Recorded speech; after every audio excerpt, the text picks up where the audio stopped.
നമസ്കാരം. PSC exam എഴുതുമ്പോൾ space മിഷൻസിനെക്കുറിച്ചുള്ള ചോദ്യങ്ങൾ വരുമ്പോൾ ഒരു കൺഫ്യൂഷൻ വരാറുണ്ടോ? എങ്കിൽ പേടിക്കേണ്ട, ഈ ഒരു വിശകലനം നിങ്ങൾക്കുള്ളതാണ്.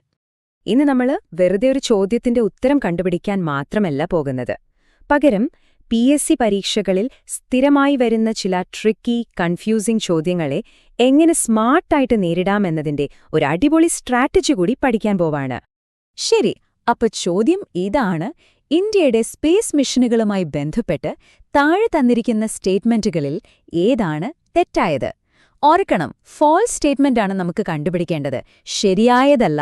ഓക്കെ, ഒന്നാമത്തെ ഓപ്ഷൻ, 30-മീറ്റർ ടെലിസ്കോപ്പ് അഥവാ TMT, അതൊരു ഗ്ലോബൽ കൊലാബറേഷനാണ്. രണ്ടാമത്തെ ഓപ്ഷൻ, ആദിത്യ L1, ഇന്ത്യയുടെ ആദ്യത്തെ സ്പേസ് ബേസ്ഡ് സോളാർ ഒബ്സർവേറ്ററിയാണ്. മൂന്നാമത്തേത് സ്ലിം, ഇന്ത്യയും ജപ്പാനും തമ്മിലുള്ള ഒരു കൊലാബറേറ്റീവ് മിഷനാണ്. പിന്നെ നാലാമത്തെ ഓപ്ഷൻ, നിസാർ മിഷൻ, നാസയും ISROയും തമ്മിലുള്ള ഒരു ജോയിന്റ് പ്രോജക്റ്റ്. ഓക്കേ, അപ്പൊ നമുക്ക് ഓരോ ഓപ്ഷനായിട്ടൊന്ന് പരിശോധിച്ച് ഇതിൽ എവിടെയാണ് ആ തെറ്റ് ഒളിഞ്ഞിരിക്കുന്നതെന്ന് കണ്ടുപിടിക്കാം. ശരിക്കും ഒരു ഇൻവെസ്റ്റിഗേഷൻ പോലെ തന്നെ. ശരി, നമുക്ക് ഫസ്റ്റ് ഓപ്ഷൻ നോക്കാം. TMT project. ഇത് India, USA, China, Canada, Japan ഇങ്ങനെ കുറേ രാജ്യങ്ങൾ ചേർന്നുള്ള ഒരു ഗ്ലോബൽ കൊലാബറേഷനാണ്. അതുകൊണ്ട് ഈ സ്റ്റേറ്റ്മെന്റ് അത് കറക്റ്റാണ്. അപ്പോൾ ഉറപ്പായും ഇതല്ല നമ്മുടെ ഉത്തരം. ഇനി അടുത്തത് ആദിത്യ L1. ഇത് നമുക്കെല്ലാവർക്കും അറിയാവുന്ന കാര്യമാണല്ലേ? സൂര്യനെക്കുറിച്ച് പഠിക്കാനുള്ള ഇന്ത്യയുടെ ആദ്യത്തെ സ്പേസ് ബേസ്ഡ് ദൗത്യം. ഈയിടെ എത്ര വലിയ വാർത്തയായിരുന്നു. അപ്പോൾ സംശയമൊന്നുമില്ല, ഈ സ്റ്റേറ്റ്മെന്റും 100% ശരിയാണ്. ഓക്കെ, അപ്പോൾ നമുക്ക് ഇതും ഒഴിവാക്കാം. ഓക്കെ, ഇനി മൂന്നാമത്തെ ഓപ്ഷനിലേക്ക് പോകുന്നതിന് മുൻപ് നമുക്ക് നാലാമത്തെ ഓപ്ഷനൊന്ന് നോക്കാം. NISR mission. ഇതിന്റെ പേരിൽ തന്നെയുണ്ട് നാസ ISRO. ഇത് നാസയും നമ്മുടെ ISROയും തമ്മിലുള്ള ഒരു ജോയിന്റ് പ്രോജക്റ്റാണ്. വളരെ പ്രധാനപ്പെട്ട ഒരു ദൗത്യമാണിത്. അപ്പോ ഈ സ്റ്റേറ്റ്മെന്റും ശരിയാണ്. അപ്പോ ഒന്ന് ഓർത്തു നോക്കൂ. ഓപ്ഷൻ A ശരിയാണ്, B ശരിയാണ്, Dയും ശരിയാണ്. അങ്ങനെയാണെങ്കിൽ പിന്നെ ഏതാണ് തെറ്റായ സ്റ്റേറ്റ്മെന്റ്? ഉറപ്പാണ് അത് ഓപ്ഷൻ C തന്നെയായിരിക്കും. പക്ഷേ എന്തുകൊണ്ടാണത് തെറ്റാവുന്നത്? അവിടെയാണ് PSC വെച്ചിരിക്കുന്ന ആ ട്രാപ്പ് നമ്മൾ തിരിച്ചറിയേണ്ടത്. മൂന്നാമത്തെ സ്റ്റേറ്റ്മെന്റ് ഒന്നുകൂടി നോക്കിക്കേ. സ്ലിം ഇന്ത്യയും ജപ്പാനും ചേർന്നുള്ളൊരു മിഷനാണെന്ന് കേൾക്കുമ്പോൾ ശരിയാണെന്ന് തോന്നുന്നു അല്ലേ? കാരണം ഇന്ത്യയും ജപ്പാനും തമ്മിലൊരു ലൂണർ മിഷൻ സഹകരണമുണ്ട്. പക്ഷേ ആ മിഷന്റെ പേര് സ്ലിം എന്നാണോ? അതാണ് ചോദ്യം. ഇതാണ് PSCയുടെ ഒരു ക്ലാസിക് ട്രാപ്പ്.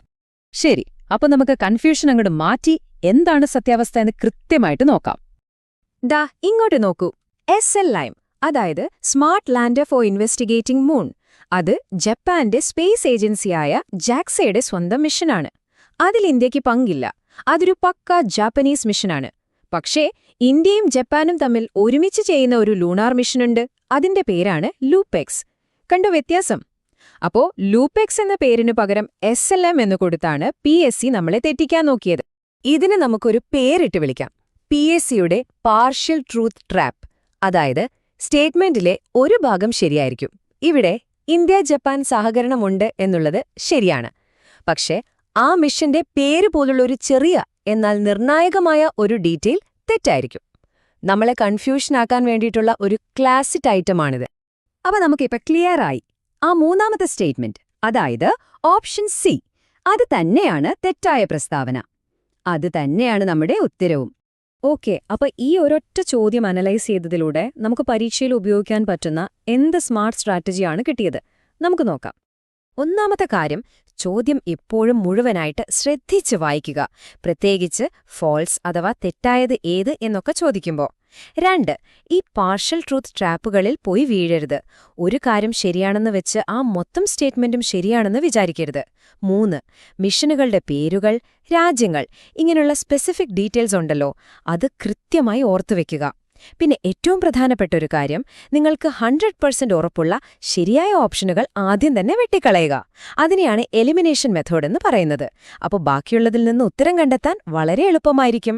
കേരള PSCയിലൂടെ ഒരു ജോലി നേടാനായി ഇതുപോലെ ചോദ്യങ്ങളെ സ്മാർട്ടായിട്ട് സോൾവ് ചെയ്യാനുള്ള വഴികൾ പഠിക്കാൻ എന്റെ ഈ യൂട്യൂബ് ചാനൽ സബ്സ്ക്രൈബ് ചെയ്യുക, നോട്ടിഫിക്കേഷൻസ് എനേബിൾ ചെയ്യാനും മറക്കരുത്. ഈ വീഡിയോ കണ്ടതിന് നന്ദി.